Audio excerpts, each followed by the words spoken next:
16 তাৰিখে আমাৰ মাননীয় সভাপতি ৰাষ্ট্ৰীয় সভাপতি মাল্লিকাৰ্জুন খাৰ্গে ডাঙৰীয়া আৰু আমাৰ নেতা ৰাহুল গান্ধী ডাঙৰীয়া অসমলৈ আহি আছে গৌৰৱ গগৈৰ নেতৃত্বত 26ত যাতে অসমত এটা প্ৰবল মানে পৰিৱৰ্তন যাতে এটা আহে তাৰ কাৰণে এটো এটা কুচকাৱাজ আৰু আমাৰ গোটেই ব্লক সভাপতি মণ্ডল সভাপতি গোটেই অসমৰ সভাপতিসকলক কৰ্মীসকলক তেওঁলোকে সম্বোধন কৰিব মোৰ বিশ্বাস যে আমি 26ৰ কাৰণে এটা পৰিৱৰ্তন আমি আনিব পাৰিম মানে এতিয়াও কেনেকুৱা ধৰণৰ হ'ব গোটেই এটো কৰ্মী সভা হ'ব প্ৰথমতে আহি আমাৰ কিৰণশ্ৰী হোটেলত আমাৰ যিখন কৰ্ণধাৰ কমিটি আছে তেওঁলোকৰ লগত মিটিং হ'ব তাৰ পিছত বিভিন্ন অৰ্গেনাইজেচনৰ লগত তেওঁলোকে মত বিনিময় কৰিব যিবিলাক আমাৰ মাটি সম্পৰ্কীয় যিবিলাক কথা চলি আছে তাৰ পিছত আমাৰ কৰ্মীসকলক সম্বোধন কৰিব আৰু এইটোৱে এটা 26ৰ নিৰ্বাচনৰ কাৰণে এটা কুচকাৱাজ আৰম্ভ হ'ব আৰু এবাৰ ৰাহুল গান্ধী ডাঙৰীয়াক আমি যেতিয়া দিল্লীত লগ পাইছিলোঁ তেখেতে যিমান মানে সাংগঠনিকভাৱে বা দলীয় কৰ্মীসকলক তেওঁ ফালৰ পৰা সাপোৰ্ট দিব লাগে তেওঁলোকে সাপোৰ্ট দিব আৰু 26ত এবাৰ অসমত সঁচাকৈ এখন যুঁজ হ'ব মানে এনেকুৱা খবৰ শুনিছোঁ যে এবাৰ নিৰ্বাচনৰ আগত ৰাহুল গান্ধী অসমত বহি ল'ব প্ৰায় 1-2 মাহৰ কাৰণে বা প্ৰিয়ংকা গান্ধীও আহিব এইটো কেনেকুৱা ধৰণৰ ৰাহুল গান্ধী ডাঙৰীয়া বহুত সিৰিয়াছ অসমক লৈ অসমৰ প্ৰতি কংগ্ৰেছৰ এনেও এটা যথেষ্ট মানে ভাল ভাৱ আছে গতিকে ৰাহুল গান্ধী ডাঙৰীয়াই 26ৰ নিৰ্বাচনৰ কাৰণে যাতে ক'তো কোনো লেপছ নাথাকে তাৰ কাৰণে খুব নিখুঁতভাৱে পৰিকল্পনা কৰাৰ দায়িত্ব লৈছে গতিকে মোৰ বিশ্বাস এবাৰ আমি অসমত 26ত আৰু সেই কাৰণে অসমৰ মুখ্যমন্ত্ৰীয়ে একে দিকবিটিক হেৰুৱাই বিভিন্ন খংবিলাক আজি কংগ্ৰেছৰ ওপৰত তুলিবলৈ আৰম্ভ কৰিছে চৌফালে আমাৰ সভাপতি গৌৰৱ গগৈ ডাঙৰীয়া য'তেই গৈছে তাতেই তেওঁ মানে তৃতীয় পক্ষ লগাই দিয়ে কিছুমান এটা পৰিৱেশৰ সৃষ্টি কৰিব বিচাৰিছে কিন্তু এইবিলাকে কাম নিদিব গৌৰৱ গগৈ ডাঙৰীয়া এজন দৰ্শন থকা কোনো সেকা নথকা এজন নেতা তেওঁৰ নেতৃত্বত যে পৰিৱৰ্তন হ'ব অসমৰ ৰাইজে সিদ্ধান্ত লৈছে আৰু অসমৰ ৰাইজে একচুৱেলি ৰজা অসমৰ ৰাইজে একচুৱেলি মুখ্যমন্ত্ৰী পাতে অসমৰ ৰাইজে ডিচিপ্ৰত চৰকাৰ বহায় গতিকে অসমৰ ৰাইজে এবাৰ সিদ্ধান্ত লৈছে যে বাকি ফাকি কৰকাতল উচ্ছেদ শিক্ষানুষ্ঠান বন্ধ কৰা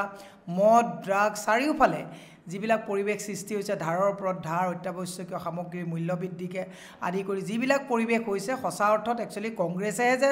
চৰকাৰ চলাব পাৰে এই কথাটো অসমৰ ৰাইজে বুজি পাইছে নিবনুৱা সমস্যা নাৰী সুৰক্ষা বিভিন্ন কথাত সেইকাৰণে এবাৰ অসমৰ ৰাইজে আমাক বহু জেগাত আমি যাওঁতে কৈছে যে এবাৰ পৰিৱৰ্তন হ'ব গৌৰৱ গগৈ ডাঙৰীয়াক অসমৰ ৰাইজে বাগজৰি এবাৰ তেওঁৰ হাতত গতাই দিব মানে 26ত মানে চৰকাৰ হ'ব বুলি আপুনি কনফিডেন্ট 100% কনফিডেন্ট মিত্ৰতা সম্পৰ্ক কি ক'ব চাওক মিত্ৰতা সম্পৰ্কত আমাৰ মাননীয় সভাপতি মহোদয়ে কৈছে যে বৰ্তমান দলটোত থকা যিবিলাক আমাৰ ধৰক অলপ মানে ক'বাত আমাৰ সাংগঠনিকভাৱে দুৰ্বল আছে এইখিনিক ছেপ্টেম্বৰলৈকে সবল কৰি তাৰ পিছত পৰ্যায়ক্ৰমে তেওঁ সকলোৰে লগত কথা পাতি আছে আৰু সময়তকৈ আগত নহয় সময়ত এই গোটেই কথাবিলাক তেওঁ ৰাজহুৱাভাৱে তেওঁ মানে প্ৰকাশ কৰিব কিন্তু অখিল গগৈ মিত্ৰতাৰ কথা কৈছে আৰু এফালে দুই এটা সমালোচনা কৰি থকা দেখা গৈছে অখিল গগৈ ডাঙৰীয়াৰ লগত মিত্ৰতা কৰিবৰ কাৰণে ভূপেন বৰা ডাঙৰীয়াও যথেষ্ট চেষ্টা কৰিছিলে গৌৰৱ গগৈ ডাঙৰীয়াও যে চাই থকা নাই কথাবিলাক এনেকুৱা নহয় কিন্তু তেওঁ মিত্ৰতা কৰাৰ কথা কৈ পেলাই আকৌ মানে কংগ্ৰেছকে বাৰেপতি কটাক্ষ কৰে এই কথাটো মানে আপুনি কাৰোবাৰ লগত মিটিৰ কৰিবলৈ যোৱাত যদি তেওঁলোকে যদি আপোনাক সেই গালি পাৰি থাকে তেতিয়াতো সকলোতো তেজমঙহৰ মানুহ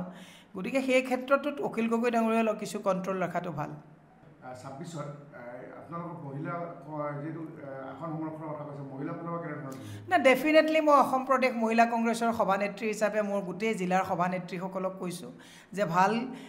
যোনে নিৰ্বাচনত অৱতীৰ্ণ হ'ব পৰা যাৰ হোমৱৰ্ক আছে যোনে ফিল্ডত কাম কৰি আছে যোনে বুথ মণ্ডল ব্লক বুজি পায় সেনেকুৱা মহিলাক ৰাজনৈতিকভাৱে তৈয়াৰ কৰিবৰ কাৰণে আমিও কৈছোঁ ৰাহুল গান্ধী ডাঙৰীয়াও কৈছে যে এবাৰ মহিলাক অগ্ৰাধিকাৰ দিয়া হ'ব গতিকে প্ৰতিটো জিলাতে আমি সকলোকে আমি চাৰ্কুলাৰে দিছোঁ যে আপোনালোকে দলত মহিলাই যাতে পাৰ্টিচিপেণ্ট মানে প্ৰতিনিধিত্ব কৰিব পাৰে তাৰ কাৰণে মহিলা তৈয়াৰ কৰিবৰ কাৰণে কৈছোঁ আৰু মই এই সমান্তৰালভাৱে এটাও কথা কৈছোঁ যে টিকেটটো দলে দিয়া নিদিয়া নিৰ্ভৰ কৰিব তেওঁ মানে ফিল্ডত মানে ভিজিবিলিটি কিমান আছে ফিল্ডত কাম কিমান কৰিছে কেৱলটো আৰু মানে সংৰক্ষণৰ নামত টিকেট দিলেই নহ'ব গতিকে সকলোকে মই ৰাজনৈতিকভাৱে তৈয়াৰী কৰিবৰ কাৰণে মহিলাসকলক মই আহ্বান জনাইছোঁ আপুনি বিচৰা বাতৰি পাব কেৱল নিউজ 18 এপত নিউজ 18 এপ ডাউনলোড কৰিবলৈ স্ক্যান কৰক এই QR কোড গুগল প্লে ষ্টৰতো পাব এই নিউজ 18 এপ